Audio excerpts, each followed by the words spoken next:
Hello students, how are you? Myself Meet sir.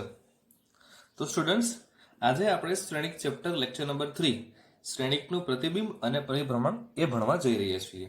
Last લેક્ચરની અંદર આપણે શ્રેણિકોના પ્રકાર અને એને લગતા કેટલાક દાખલા જોયેલા હતા. તો ચાલો સ્ટાર્ટ કરીએ શ્રેણિકનું પ્રતિબિંબ અને શ્રેણિકનું પરિભ્રમણ. ફર્સ્ટ પોઈન્ટ છે એક્સ અક્ષની સાપેક્ષે પ્રતિબિંબ. મને કોઈ બિંદુ એ આપેલું છે જેમના યામ છે એક્સ વાય. હવે બિંદુ એ નું પ્રતિબિંબ એ આપણને મળશે એ ડેશ, જેના યામ થશે એક્સ ડેશ વાય ડેશ. આ પ્રતિબિંબની સાપેક્ષે મળતો શ્રેણિક આપણે શોધવાનો છે, રાઈટ? તો આપણને ખબર છે અગર બિંદુ એ પહેલા ચરણની અંદર હશે તો એમનો એક્સ યામ અને વાય યામ આ બંને પ્લસ હશે. આ જ રીતે બિંદુ ચતુર્થ ચરણમાં હશે તો એનો એક્સ યામ પ્લસ હશે પરંતુ વાય યામ હશે માઇનસ. આને કઈ રીતે લખાશે? મારે તો શ્રેણિકના સ્વરૂપમાં લખવાનું છે, એટલા માટે હું શું કરું છું, આમના યામને એક્સ ડેશ અને આમના યામને વાય ડેશ કહું છું, જે મારા માટે નવા યામ છે. અને આ એ બિંદુ એ નું પ્રતિબિંબ એ ડેશ છે. તો હવે એક્સ ડેશ અને વાય ડેશને કઈ રીતે લખાશે તે સમજીએ. એક્સ ડેશને લખવું છે તો હું લખી શકીશ 1 into x, એટલે કે આપણે એક્સ અક્ષ ઉપર એક જેટલું અંતર કાપ્યું, plus 0 into y. 0 into y, અહીંયા આગળ y ના કોઈ પણ ચલ છે નહીં.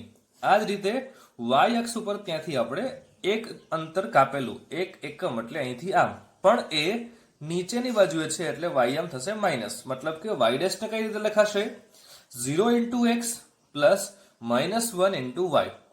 તો આમને આધારે મને મળતો શ્રેણિક શું થયો? 1 0 0 -1. પરંતુ મારે સમીકરણ સંહતિ લખવી છે.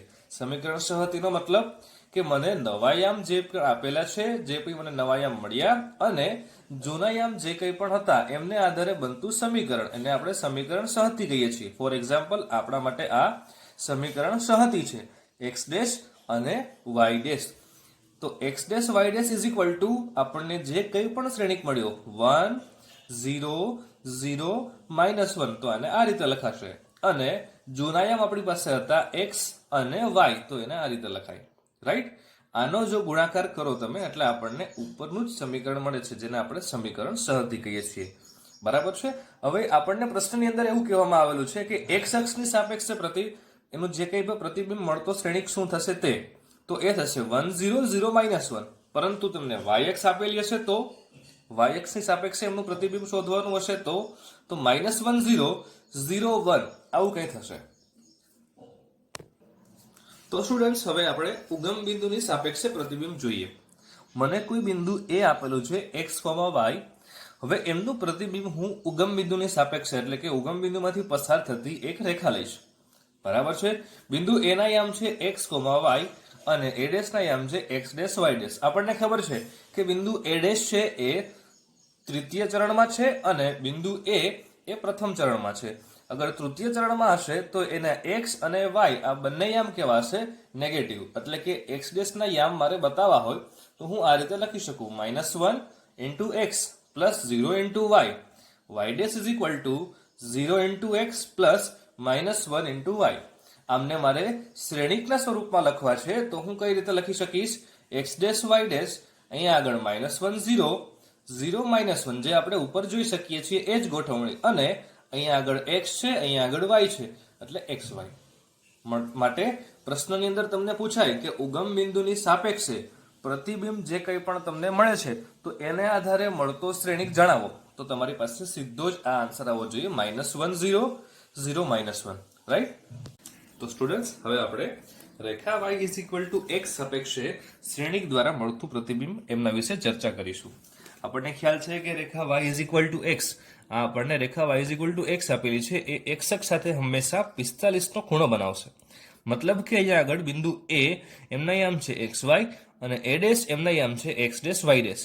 બંને પ્રથમ ચરણમાં હોવાના કારણે આ x અને y એમના બંને યામ પોઝિટિવ છે, એમના પ્રતિબિંબના પણ x ડેશ અને y ડેશ એ બંને પોઝિટિવ આવશે. તો ચાલો આપણે જોઈએ અને સંહતિને કઈ રીતે લખાશે. x dash is equal to 0 into x plus 1 into y. આ જ રીતે y dash is equal two 1 into x plus 0 into y. માટે એમના પ્રતિબિંબ દ્વારા મળતો શ્રેણિક એને કઈ રીતે લખાશે? 0 1 1 0.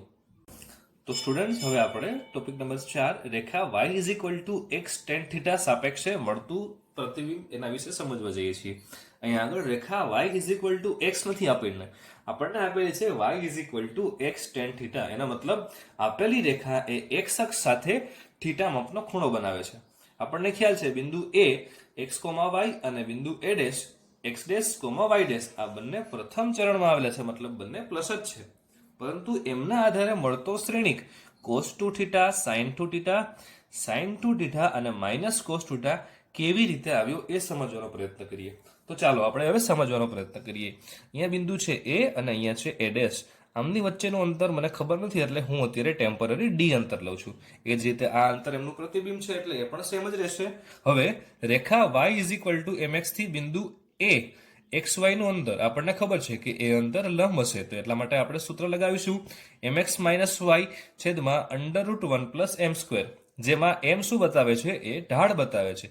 ઢાળને આપણે tan થીટા પણ લખી શકીએ, એટલે x ની જગ્યા પર x એઝ ઇટ ઇઝ અને m ની જગ્યા પર tan theta as it is m ની જગ્યા પર tan થીટા. એટલે અહીંયા બનશે x tan theta minus y છેદમાં વર્ગમૂળની અંદર 1 પ્લસ tan સ્ક્વેર થીટા. એટલે x tan theta minus y છેદમાં sec સ્ક્વેર થીટા એમનું વર્ગમૂળ sec થીટા થઈ જશે.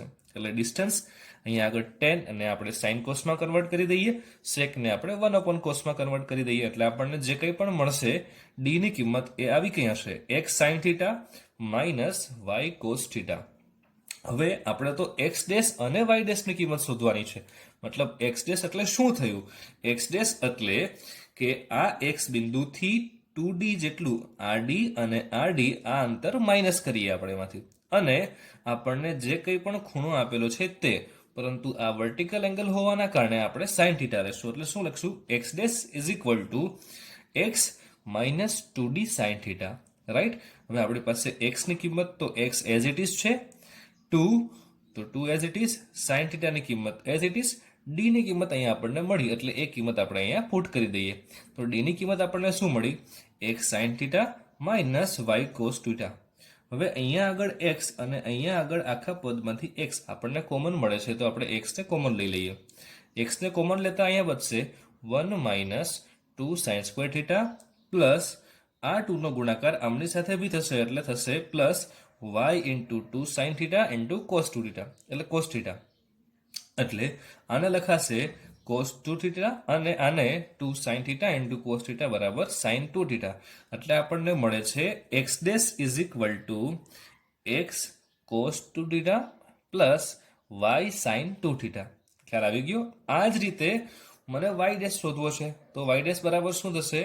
y dash is equal two y plus 2d cos theta. અહીંયા આપણે x અક્ષને ધ્યાનમાં રાખશું એટલે આવશે cos થીટા. રાઈટ. એ તમે જાતે શોધો, જેનો આન્સર આવશે sin 2 theta minus cos 2 theta. Topic number 5 theta ખૂણા સાથે પરિભ્રમણ.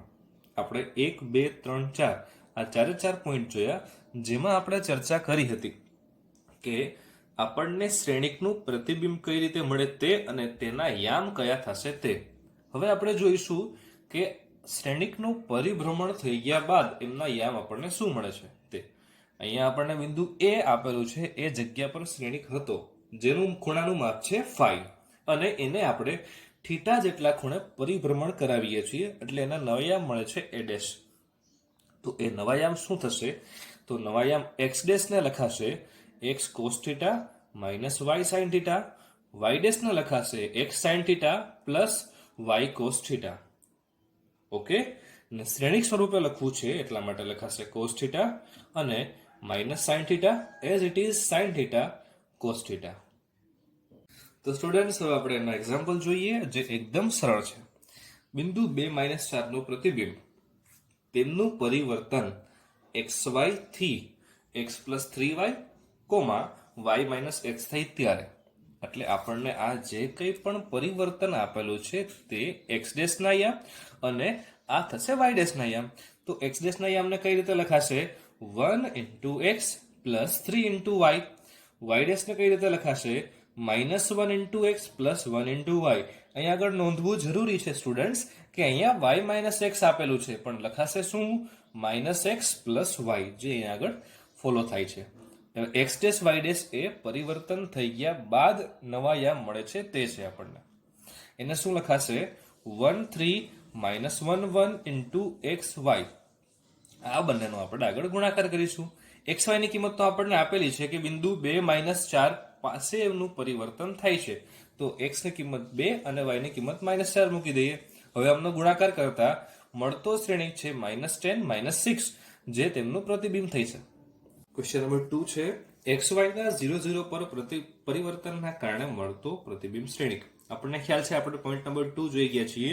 અહીંયા આગળ તમને બીજા શબ્દમાં કહેવામાં આવેલું છે 0 0 નો મતલબ થશે ઉગમ બિંદુ પર.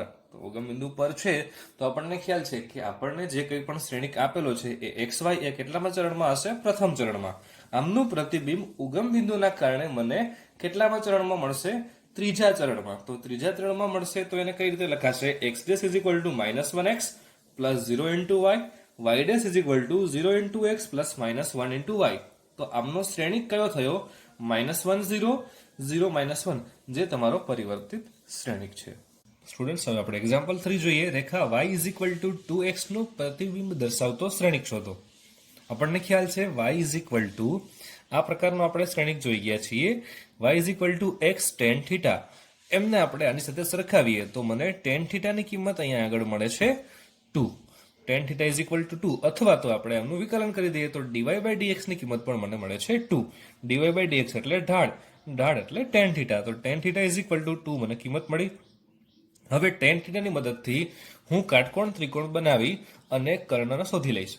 તો cos થીટા ની કિંમત મળશે 1/√5, sin થીટા ની કિંમત મળે છે 2/√5. બરાબર.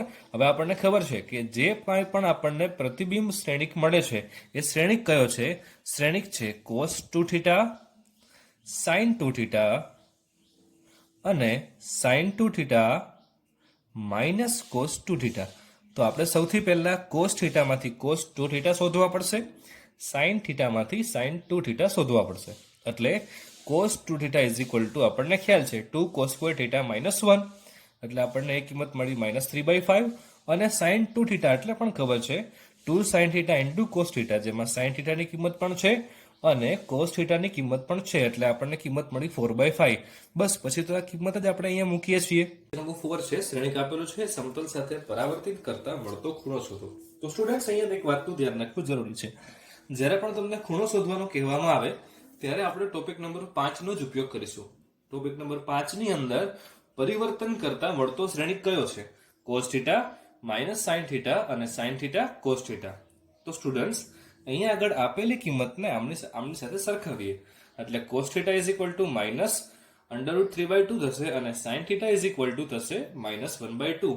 આ બંને કિંમત ક્યાં આગળ મળે છે? તો થીટાની કિંમત મળે છે 210.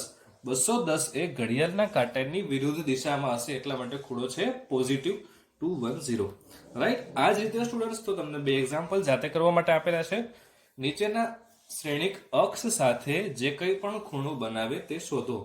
મતલબ કે ખૂણો શોધવાનો છે તો આમને તમારે આમની સાથે જ સરખાવવા પડશે, એટલે આપણને જે કંઈ પણ ખૂણાની કિંમત મળે એ તમે લખી શકો છો.